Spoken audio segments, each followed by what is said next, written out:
What if Qui-Gon Jinn didn't die? Welcome to Argue with a Droid, where ChatGPT and I unpack alternate Star Wars timelines. Let's get started. I've had to play with the settings to get these responses to a length that are conducive for the channel because I love detail, but reading to you all is probably not what you're looking for. In any case, I have our prompt here. It says, what if Qui-Gon Jinn survived the battle with Maul? What are the implications to Anakin's path? And I have some instructions for Grok prior to. So let's see what Grok 4 says. It's probably going to have to think for a minute. I've actually quite enjoyed using Grok 4. I love GPT-5. It's been my primary kind of AI, but I caved and also got Grok 4, and it's had some really cool features, and I've enjoyed the kind of more raw responses that it gives to various questions and inquiries. So it's going to start with a concise summary here. Here's what it says. In this alternate timeline at the Battle of Theed, 32 BBY, I love that it included that, Qui-Gon Jinn survives his duel with Maul, assuming he overpowers or evades the Sith through tactical advantage or aid. As Anakin Skywalker's intended master, Qui-Gon provides more empathetic, living force-oriented mentorship, potentially averting Anakin's fall to the dark side and altering the Clone Wars trajectory.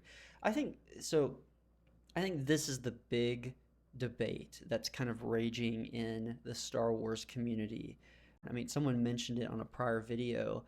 What are the implications of Qui-Gon surviving, and how much would that impact Anakin's pull to the dark side? I think my big thing before we go any further is Qui-Gon could have been the father figure to Anakin that Obi-Wan never could have been. I mean, Obi-Wan was closer to Anakin's age than Qui-Gon was.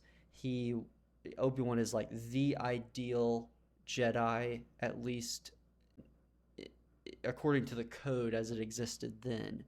He is the archetype of the perfect Jedi. Qui-Gon's not, right? Qui-Gon is more liberal and progressive with his idea of the living force. Very critical of the Jedi Council, despite them wanting him to be on the council. He refuses. So I think that it's very likely Qui-Gon ends up replacing what Palpatine became to Anakin, which was that father figure. Palpatine was actually able to become the space that Anakin learned to trust and open himself up to, which then allowed Palpatine to substantially manipulate Anakin and ultimately influence his turn to the dark side. I think Qui-Gon surviving could have averted this. So here's what it says. Provisional outcome. A stabilized Jedi Order with Anakin fulfilling the prophecy earlier, though risks of council conflict persist. So it's going to give detailed expansion of some of the primary points. And we'll start with number 1, the pivot, survival mechanics. I don't know if you all are as interested in this. We're just assuming Qui-Gon survives, but of course, canonically, he of course dies from Maul's stab right through the center of his chest, trusting Anakin's training to Obi-Wan. Here, divergence posits Qui-Gon survives, perhaps by anticipating Maul's double-bladed saber or receiving timely intervention from Obi-Wan. So basically, this paragraph is just saying Qui-Gon dies. He's going to survive somehow. Part 2, implications for Anakin's path. Qui-Gon's mentorship emphasizes the living force and emotional balance. Very true. Anything we learn about Qui-Gon, if we learn anything rather about him, it's that he takes a much more focused approach to the living force. We even hear him say that at the start of The Phantom Menace when Obi-Wan senses the disturbance. He instructs Obi-Wan to keep his mind on the here and now, be mindful of the living force. As a father figure, Qui-Gon could address Anakin's attachments, here's what I was talking about, such as to Shmi Skywalker, proactively reducing vulnerability to Palpatine's manipulations. See, this is exactly what I said. Anakin might develop greater self-control, avoiding the Clone Wars temptations and Padme's secret marriage. See, okay, the marriage to Padme in the canonical kind of timeline, he has to keep a secret, right? Because of the strict Jedi Order and their code about attachment and love and such. But I think that secrecy is kind of what drove Anakin to the dark side. He had to keep such a substantial and important part of his life from the Jedi. So he was living, like they say in the book, in the movies, it was like they were living a lie. It goes on to say, however, some analyses suggest Anakin's inherent volatility could still lead to dark side leanings, potentially earlier if Qui-Gon's independence fosters rebellion against the Council. That's an interesting point. So far, I'm on the same page with the droid. But here, I wonder, it's kind of positing that Qui-Gon's criticism of the Jedi may actually fan the flames of Anakin rebelling against them. I feel like there's a lot there, actually. I'd love to hear what you all think about that.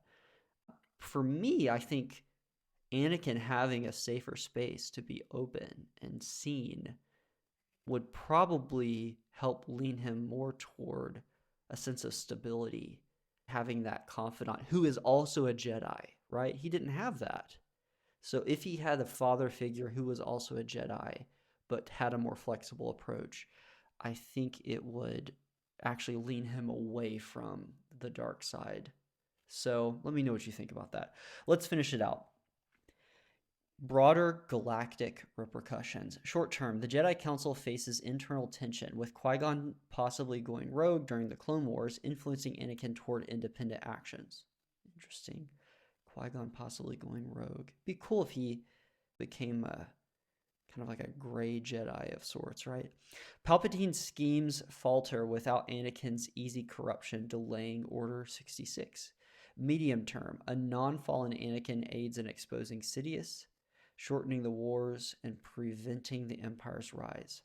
Long term, balance in the Force arrives sooner, with Qui-Gon potentially teaching Ghost manifestation earlier, aiding post-conflict Jedi reform. Hold on a second. What? Qui-Gon potentially teaching Ghost manifestation earlier. Does he die or something? How does he teach that? Risks include a fractured order or Anakin's unchecked power leading to new conflicts. Synthesis checkpoint. This model, this is really interesting. This model traces survival to reformed galactic order balanced by character frictions. Provisional stance, 70% likelihood of Anakin's redemption, tempered by unresolved emotional traits. I love that last line, actually. I love that it gave like a percentage. Let's like this response. This was great. So yeah, really like this droid. Maybe we'll do more from Grok. In any case, I don't know the broader implication. Short term, medium term, a non-fallen Anakin aids in exposing Sidious, shortening the wars, and preventing the Empire's rise. I don't know, you all. I do think it would likely prevent Anakin from turning to the dark side. Perhaps he would be far more resilient. The droid estimates 70% likelihood. But I think that this undercuts the machinations and manipulative power of Sidious. I mean, the Jedi were spread so thin. I'm not entirely convinced that Anakin not turning to the dark side means it exposes Sidious or shortens the war. I don't think so. I think Anakin, even though he had the potential, according to George Lucas, to become doubly powerful than Sidious, which is insane, him being the chosen one. Of course, he never reached his full potential. I don't think by episode 3 he was at the height of his power. Certainly when he turned to the dark side, he was very powerful and on his way to that. But I'm just not convinced he was powerful enough to defeat Sidious. I don't know. Maybe it's just my fondness for Sidious. What do you all think? Give me your comments. Pose what you like and what you'd like to argue, whether it's from a point I made or from one of the droid's points. And let me know. I'm taking up what if scenarios or any other questions you'd like me to explore with a droid. Leave those in the comments as well. Don't forget to like this video and subscribe to the channel for more. I look forward to next time, and as always, may the Force be with you.